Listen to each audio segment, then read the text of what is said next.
Hello and welcome to Arcade Couch, the best place to chill your friends and get your gaming goodness each and every Monday. My name's Dylan Blight, and joining me on the couch this week, Ashley Hobley. Hey Dylan, excited to be here to not talk about showcases that we didn't watch. Yes, indeed. There was two showcases this week, neither of which we'll be talking about. The first one, THQ Nordic, we skimmed it. If you like Gothic, there's stuff in there for you. And there was a Fire Emblem... Direct. What's it called again? Fire Emblem... I keep going to say... Weave's Fate? Yeah, that sounds right. I keep wanting to say Three Houses too, but that's not... that's not correct. Fortune's Weave. There we go. Fortune's Weave, which neither of us got around to watching. But I do still plan on catching up on that. Because I heard it looks promising. Yeah, I saw it. Game of the Year talk is what I'm saying. So okay. I did see a headline that's like... That was something seems like, a crazy thing to say in a year where we were expecting GTA 6. GTA 6. I mean, at this stage, aren't you just predicting games that could be nominated alongside GTA 6 rather than what would take... What is actually the game of the year? What is actually going to be, yeah. Really, everyone should start saying, this is like second best game of the year territory. Which is... You have more... To be fair, I mean, GTA 6 could still whiff. Yeah. It could whiff, but I mean... Like, if we're betting, if you're in a betting world, I think the odds are in the favor of... It's like betting that the All Blacks will lose to Australia. That's a reference I don't understand, but sure. all sports fans, all sad Australian Wallabies fans will understand, and New Zealand fans will appreciate. That's a NRL. Nope. NFL. Nope. Definitely not. Rugby union. Yes, that's it. There we go. Hey. Got there. Let's start with a game that came out this week and is having issues, which is interesting. So, Eurogamer writes, Marvel Token. Fighting Soul suffers from widespread PC issues at launch. The game currently has mixed user review scores on Steam, with the vast majority of negative reviews focusing on technical problems. While some are experiencing a few issues, others are running into problems despite having decent hardware above the minimum recommended specifications released by the developers. User Lemmy14 wrote the following on Steam's page. I was very excited for the game, but I can't recommend it as it is, on the grounds that I can't actually launch the damn thing. The anti-cheat leads into a completely black window, and my CPU being clocked to hell and back, not to mention multiple instances of PlayStation PC SDK trying to run. Others included username Vestige have pointed out the game's lack of Linux support as a major. As for the stuttering issues, it appears the game is struggling to stay at a solid 60 frames per second. While these drops are very small in terms of length, they are resulting in a run on affected gameplay, especially during online play. I mean, we've got around playing the game and obviously fight. We talked about our time off week, but it's just intriguing to me that they let sounds mean to say, but at the same time, somewhat true, that this game, which is sort of, we've been talking about, the PlayStation wants it to be, the be-all next big... They want it to be a big hit. Yeah, next big... They want it to be the next fighting game state. Yeah. That it's come out in this state on PC is... Oh, no. I guess if you want to play it well, you'd have to buy it on PlayStation. Well... Oh, what a tragedy. You could say that, but I really don't... The problem with that... The cynical point of view. But I really don't think even PlayStation's... No, they're not going to go that far and give you an effective product. Yeah, I'm sure it is surprising because obviously Arc System Works has previously had PC titles in their catalog and that kind of thing. So whether it is trying to tie in the PlayStation infrastructure in with it, has caused these kind of issues. I don't recall seeing a PC beta, so whether they just didn't put time into that to make sure there was, it was issue free before launch, I think I imagine would be a highly large factor. But I mean, we also talked about the PSN going down when this became a thing when it had the beta on PSN. So I think there's a lot of demand for the game, and maybe the infrastructure is not there to. But you would think it would at least load on a PC, Yeah. Yeah. I understand it would be frustrating. Yeah, this is one of those ones where sometimes you read stories about PC fans getting shitty about things, and quite often it's not something you can. You're like, guess what? You just have to wait till they patch it. Something. But this is a scenario where I'm like, I can understand this would be definitely disappointing, especially because it's it's like it's PlayStation and PC, like that's it. And this is one of those games where I completely felt like putting it on PC as well is the smart choice to make it the success that they wanted it to be, so a little bit disappointing. So hopefully they fix that. But the problem is also gamers can be fickle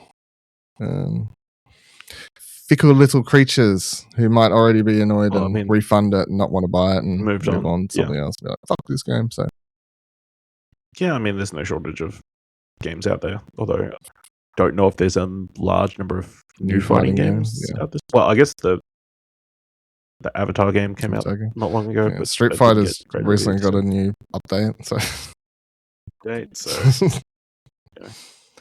something for everyone. If you're not looking for Marvel characters. If you're looking for Marvel characters, buy an overpriced PS5 Pro. Reading from Press Start, Aussies will now have to age verify to play R18 plus games on Xbox Series X and PC. In line with Australian regulations, Xbox has now confirmed that Aussies will now need to age verify. This means that before you can purchase or play games that are rated R18 plus, you'll have to do an age verification with games that you've already downloaded not being affected. For most people, this will be a simple email-based verification, presumably based on the age of your email or Xbox account. But there's a number of other ways you can also verify your age, including facial age estimation, credit card, government-issued ID. I did see this pop up as a notification via the Xbox app the other morning when I woke up, like on my phone. I was like, oh, that's interesting. Because now I'm wondering, I'm like, are they just getting ahead of it? But surely, like, if they're doing it because the new Australian regulation requires it, then PlayStation and even Nintendo would probably have to do the same thing. But I haven't seen anything from them either. And then I don't know. They've got this hardcore, or maybe it's like you only see it when you're actually purchasing. You know what I mean? Well, purchase or play is so because then it also makes me think. Like, let's say you have that you have to do it for PlayStation as well, because I'm just moving it to the PlayStation ecosystem, the one I know better, to help explain the scenario. Say the main account buys Cyberpunk 2077, and then a different account plays a game, which they would have to verify that account, even though they didn't purchase the game, to be able to play it because it's 18 plus. Yeah, is the other thing as well, I guess.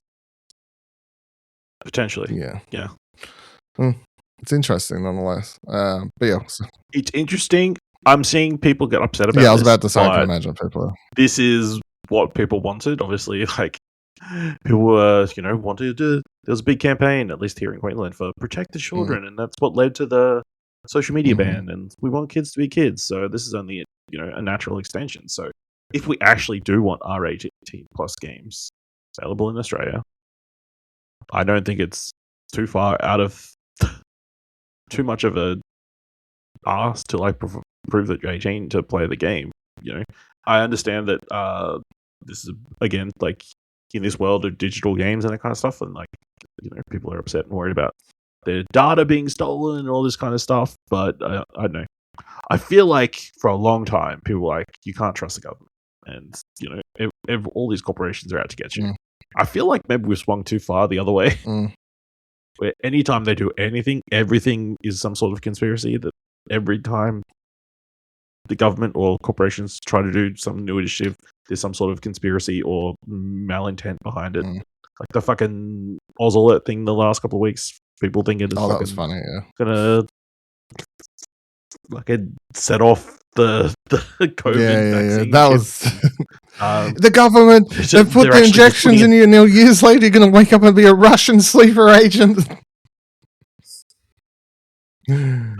All this kind of stuff. So yeah, I know this just seems like a common sense thing if we want to, keep R18 games out of children's hands, which I don't think is a bad thing,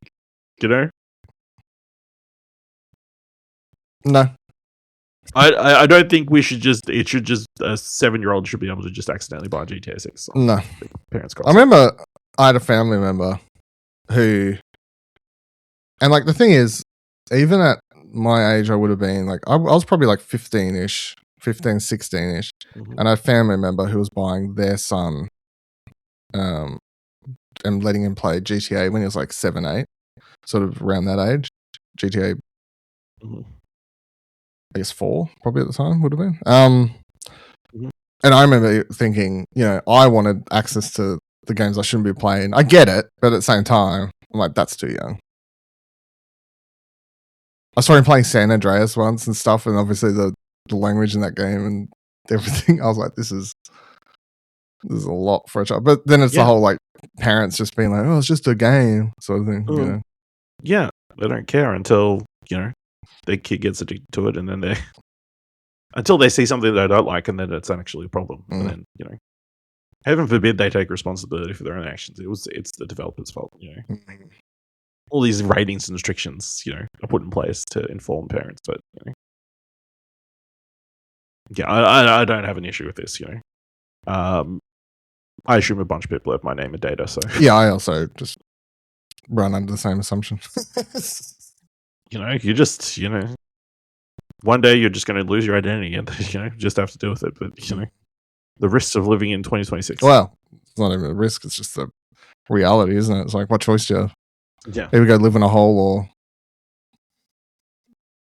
deal with it. Sort of thing. All right, GTA. Talking of, an extended look at Grand Theft Auto 6 gameplay is coming to Netflix. Rockstar has revealed that after years of waiting, an extended look at GTA 6 is coming at the end of the month. GTA 6 an extended look is coming on Friday, August 28th. It will premiere on Netflix at 5 a.m. Australian Eastern Standard Time. It'll then come to Rockstar's YouTube channel and the Grand Theft Auto 6 website at 11 a.m. that same day. What do you think of this? In the world of we trying to guess where Grand Theft Auto 6 would show up next, where we'd get the next trailer, the next look, the next proper, the first gameplay reveal. Wake up one morning and it's Netflix. Yeah, I think it's Rockstar trying to get that back. If you can get I wonder how much money Netflix is offering and get exclusive first look. Because I imagine it would be. I mean, it's clearly going to be more profitable for Rockstar to sell the first look to the exclusive to Netflix, and then you put it up on your own YouTube 6 hours later. That's like a double win, because either you'll get the money from people who watch it on Netflix, and then people will still come to your YouTube. You would assume. I guess the only question I would have would be around like there'll be a lot of reactors and that kind of stuff like that to it. Do the impressions like is Netflix just going to put copyright strikes on everything, that kind of thing. So,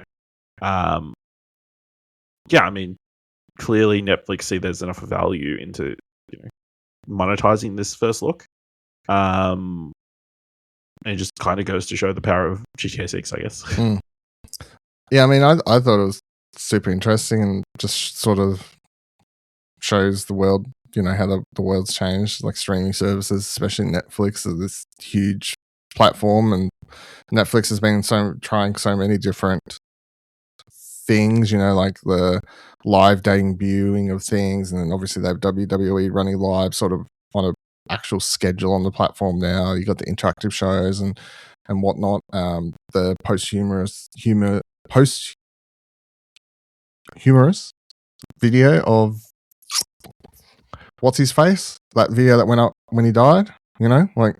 I'm sorry, I forget his name, but all these videos that different sorts of way they've been doing content or whatever, programming, whatever word you want to use.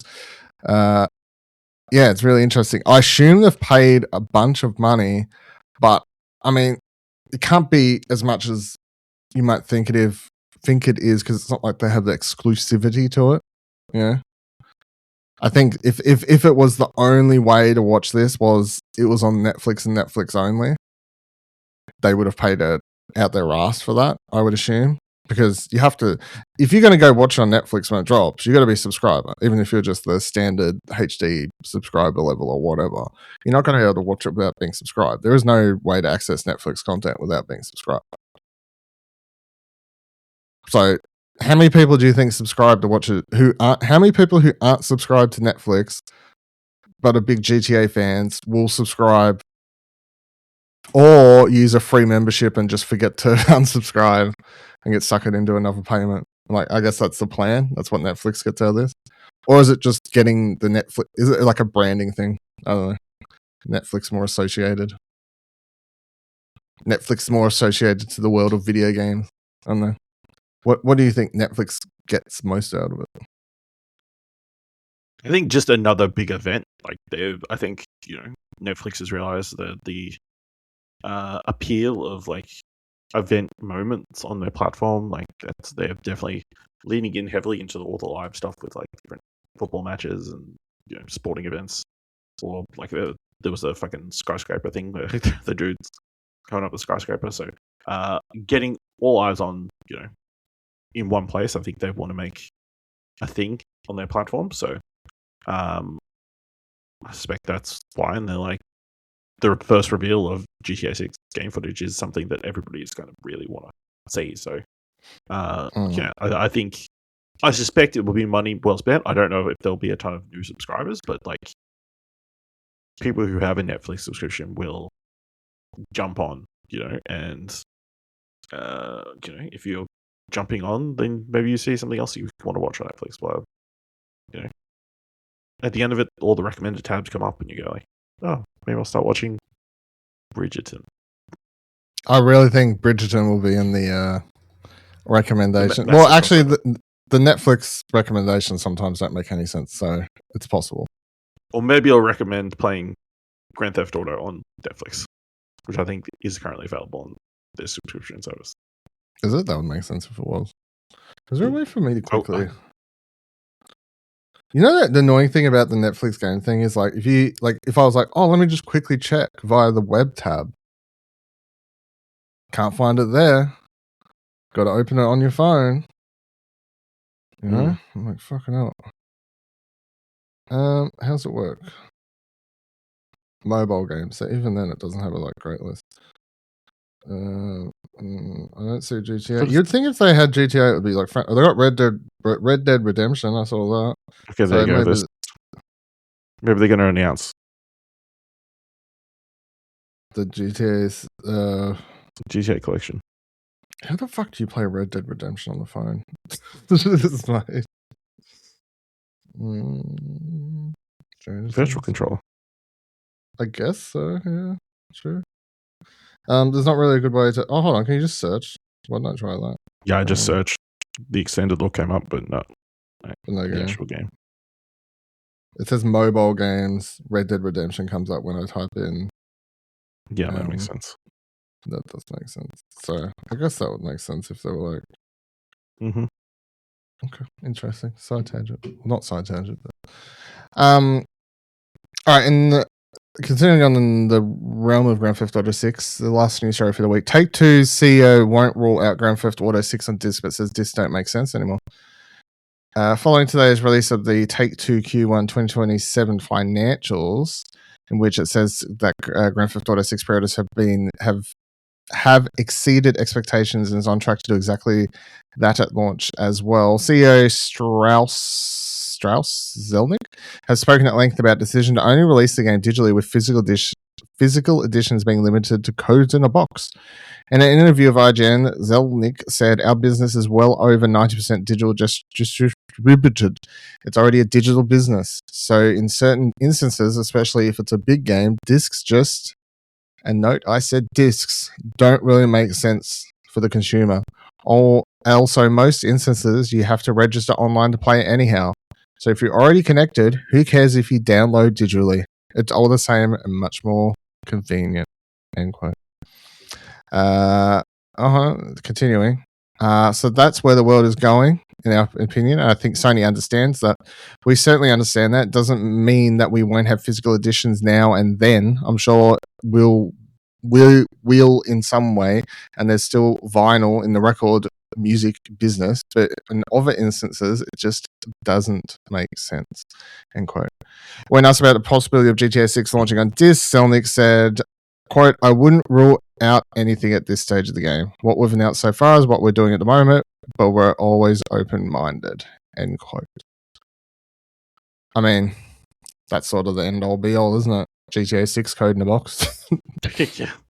I mean, it makes sense. I would also posit that, like, I would suspect a lot of their digital revenue is from GTA Online and people buying currency and that kind of stuff. So maybe, well, certainly that skews the numbers and that kind of thing. But, you know, you also have to remember for years, GTA 5 was on the top-selling retail games list. Literally. You know, which is... just live there. New discs. Like, it's not like every copy of the game that's sold in any format, like used or brand new. It's like brand new discs. Not included digital, but it like topped the rankings for years. Like, I feel like anytime we brought it up on any other podcast, it was like on a list. Always the top, yeah. Always near the list, near the top. So I think there is. I don't know whether they feel like. Yeah, I think it's.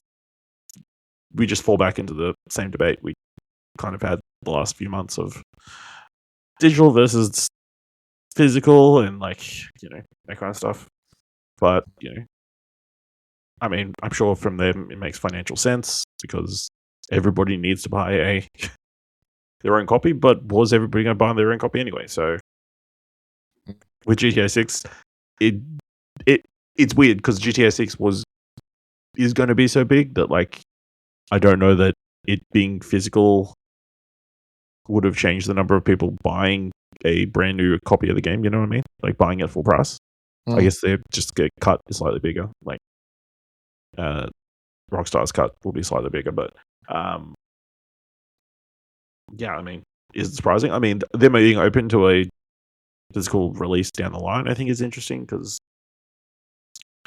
I think, you know, there is a demand for that, like especially with some indie titles, like you see, like even recently, Mouse PI getting a physical release finally after being digital for a long time, and there was demand, and you know, people were excited to pick a physical copy of that. So you know, yeah. Again, it just gets back into the cycle of what we've been discussing the last few months with the PlayStation news. So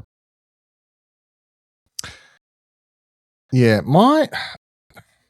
the thoughts I've been having more recently about the physical games question thing is, especially in a world where I obviously have a lot of Blu-rays and I buy vinyl sparingly, not as much as Blu-rays or anything or whatever. Also, I buy a lot less Blu-rays in this economy, but that's the world we live in. It's, I don't know. The problem is the cost. I think, like, I don't like, you know, if you're going to buy a Blu-ray on release, if you're a collector, I guess, and you want to keep that physical media alive, you're paying $30-$40 for a new release.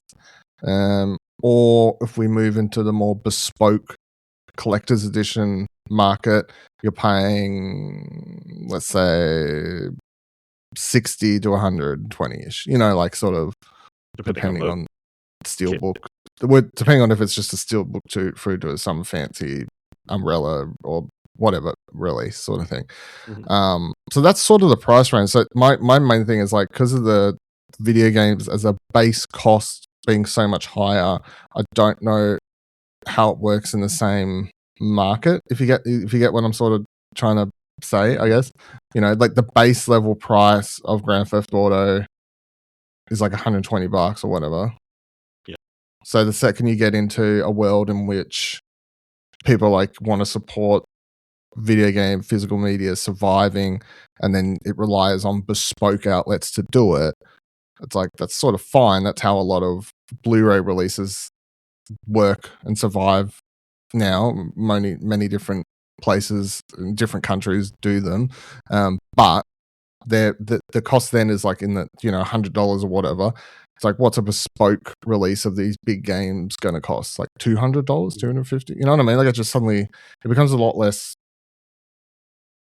easy to get into that area of collection.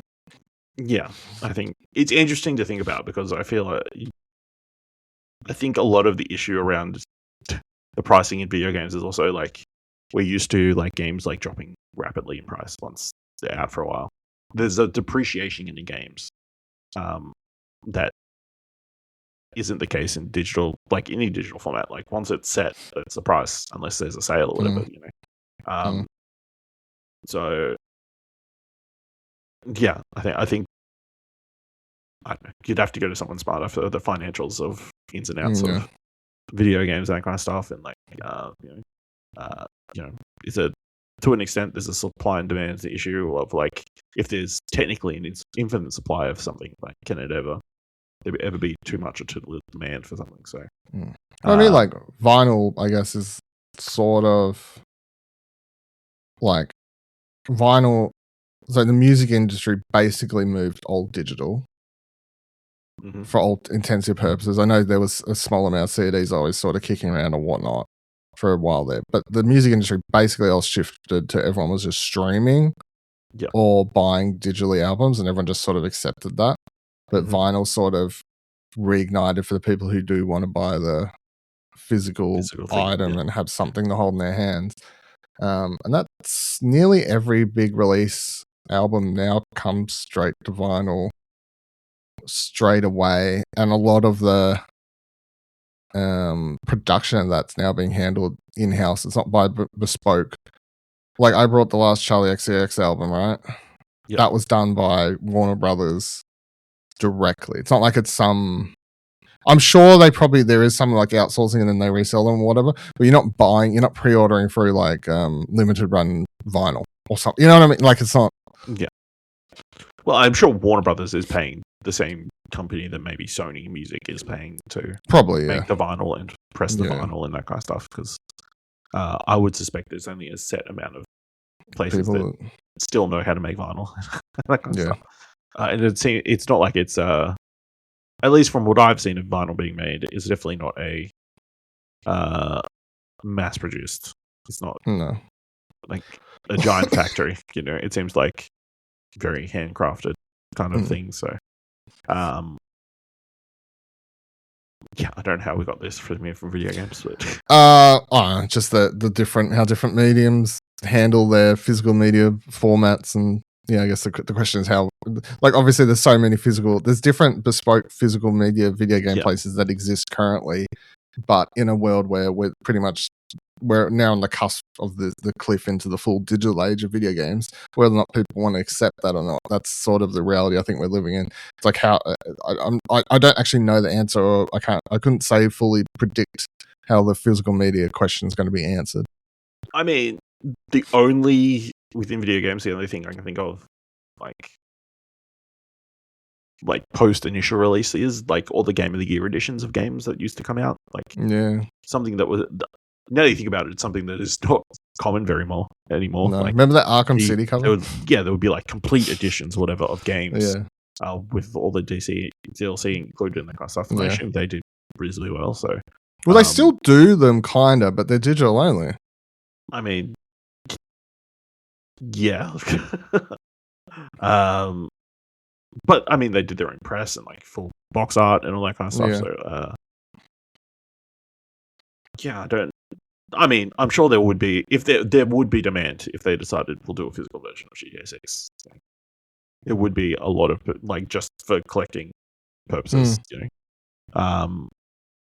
But would that be for every single game? Again, we're getting into it, and even will these consoles even have disk drives going down the line? So, well, it just seems highly unlikely. I mean, I just do not believe that the PS6 has a disk drive with it. No. I don't. Maybe there's still the option to buy the add-on thing like the Pro has. I reckon there's a fairly good chance that maybe they just partner with somebody to make it. Rather than have an official Sony disk drive, they partner with a third third party. party version. Yeah, Right. like I can see that existing, especially for backwards compatibility stuff. Yeah. But I just at this stage in the world where Sony obviously just said that they're ending digital games in, was it start 2028? Yeah, Is that the they're date, stopping right? physical at start of 2028. 2028. Yeah, so it's like there's no world in which the PS6 has the disc drive. That's the opposite to their current. Yeah, I mean the only thing is, PlayStations have predominantly been the media hub for people. Yeah, I guess who so. But want it's also just like from a company, but also from an messaging optic standpoint, it's like it's we're weird. gonna put a disc drive in there, Yeah. but we're not gonna say how many games that use it. Yeah. But also, we're saying that Sony, the PlayStation was used as the optical disc drive thing.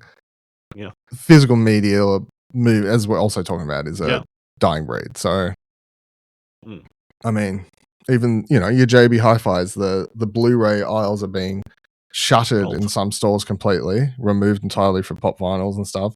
And then other stores, they're being cut down to like 2 aisles instead of 8, so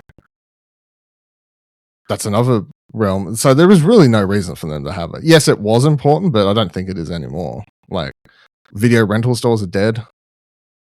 Yeah, and I think if you want people who are hardcore collectors are probably going to buy a proper 4K. Yeah, I have a complete. I've never put a Blu-ray inside my PlayStation 5. I have a separate disc Blu-ray dedicated. player. Yeah. So yes, because I'm. What was the word? Hardcore. That's right. I'm hardcore. Yeah, hardcore. All right, let me tell you about 2 games I started playing the last week. So, I'm playing Dosa Divas and Yoshi and the Mysterious Book. Both came out like a month or a couple months ago. Yeah. A while ago. Anyway, they're 2026 games. I'm getting catching up. I'll do Yoshi first because I put the least amount of time into that, actually. So, Yoshi Mysterious Book, the latest Yoshi game. It's the follow-up to Crafted World and Woolly World.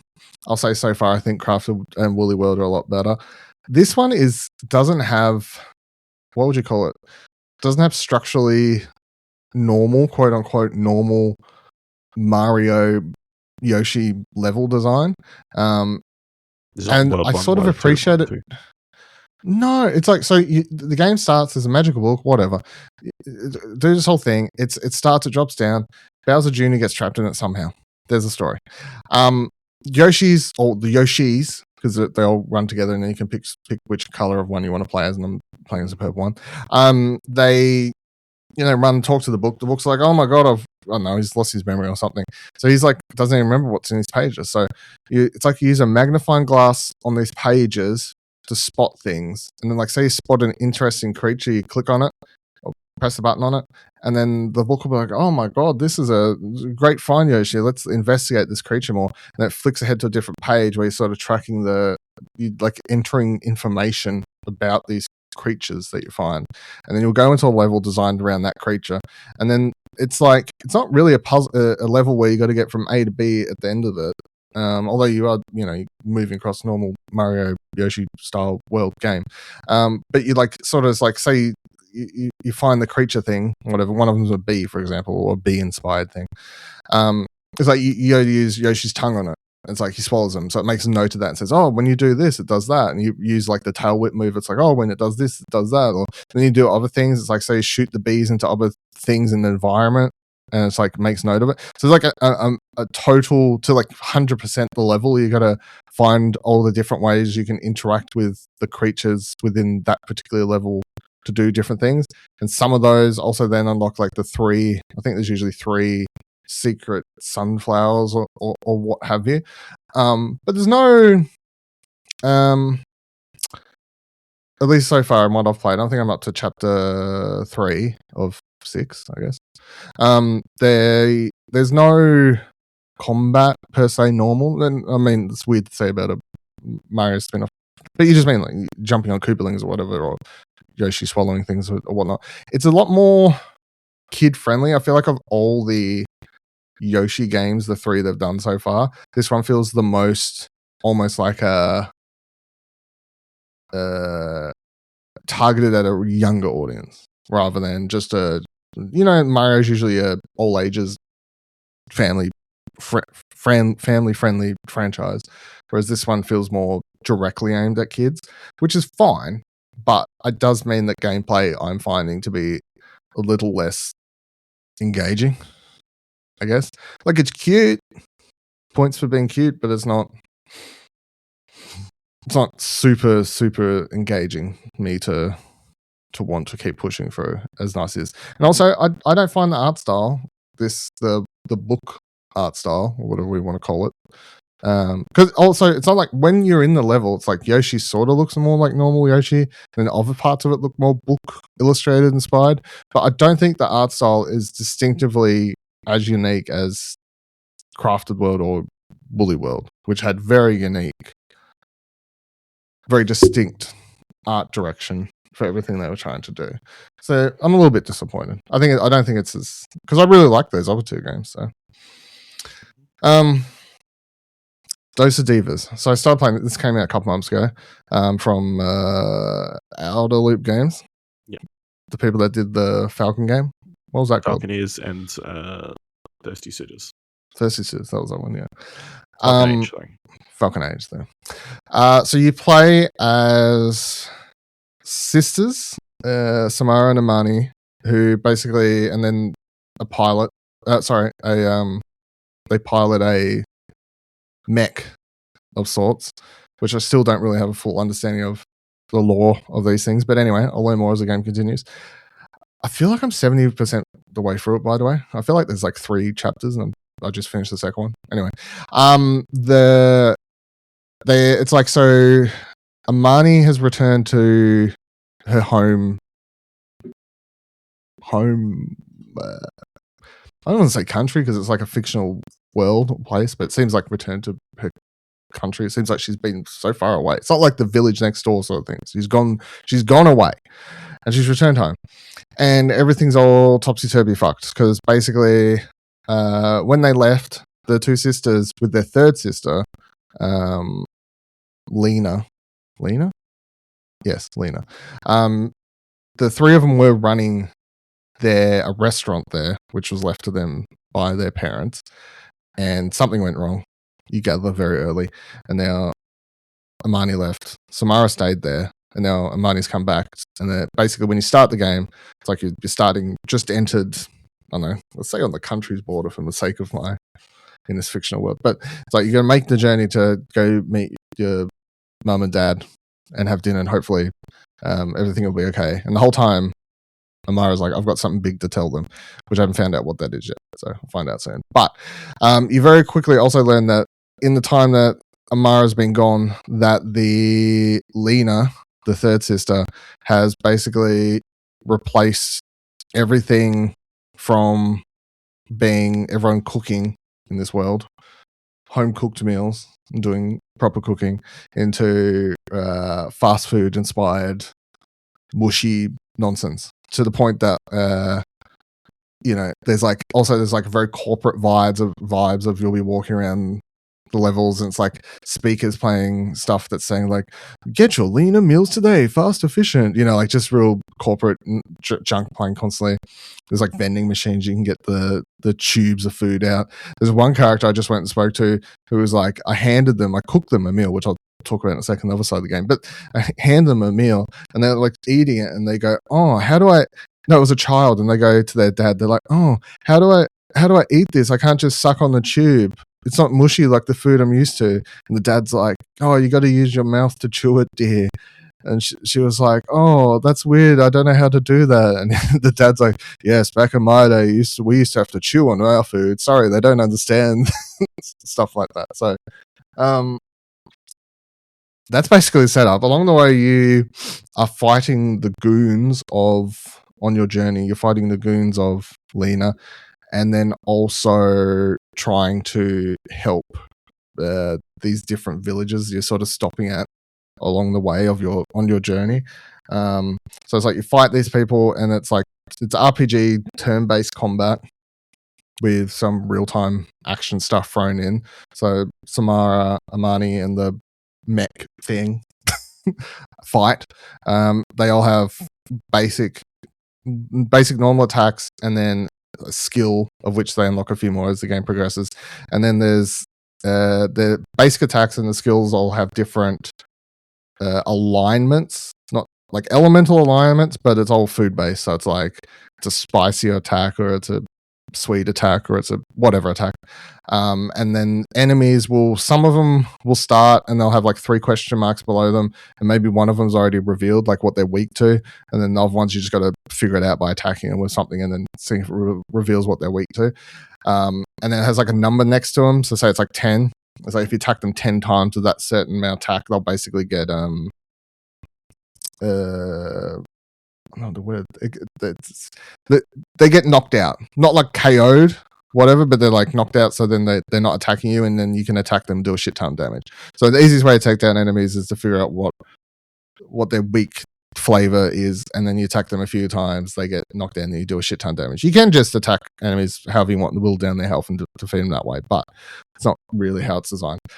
When you go to attack enemies, it sort of comes up with a little star, and if you click X at the right time, you'll do extra damage. And then when the enemies attack, it'll have like a little star pop up the second before they hit you, and if you click X at the right time, you'll block their attack. Or if you clicked it within that like 1 second not quite right time, you'll still block it and take less damage, but it'll say like not quite a perfect block. Perfect block, 0 damage. Slightly off, reduced damage. Fuck it up, you take all the damage. And it's important to do it because very quickly, if you're not at least trying it and reducing the damage, you'll just whittle your health away and lose. It's not particularly hard though. Combat wise, I think the sort of maybe it's fine. It just, I think is that, and when the game started, I was enjoying it a lot more. But the further I've gotten, especially now that I think I'm nearing the end of the game, the enemy variations of attacks and also the types of different skill attacks that your characters unlock don't change. So, or they do change, but not in the way they thought they would. So it's like the other characters just unlock different variations of it. So like Amari will unlock a different variation of the attack that Samara started the game with, or something. Something. So it's just different variations that do different elemental damage, and they use their particular weapon type. But it's just the exact same attack. So it just seems it's not. I don't feel like I'm unlocking new attacks. So it's just different ones. And then the enemies, they do different attack animations, and there's different enemy types in each of the villages. So it's like there's lawyers in some, and there's like tech dudes and others, and whatever. It's all corporate dudes of some sort. But it's still, you just press X at the right time. Like there's no stage. I thought as the game progressed, it would be like you got to press X twice or something. I don't know, to change it up, add to difficulty or something. It doesn't. So that's sort of my 2 negatives so far. The world looks really pretty though. I love the art style. It's like this isometric sort of world that you're jumping around on and whatnot. And then the other part of the game is you're going around within that world collecting ingredients, and then you have to cook food for people. So you basically walk around to people and you press L1 to find out, use your secret mech robot's powers to figure out what food their deepest desires want. And then you get the right ingredients and you cook the food for them using cooking mini games. They're not particularly hard, but it's whatever. Just press X at the right time or rotate the left stick nonsense. It's fine. And then you go give them the food.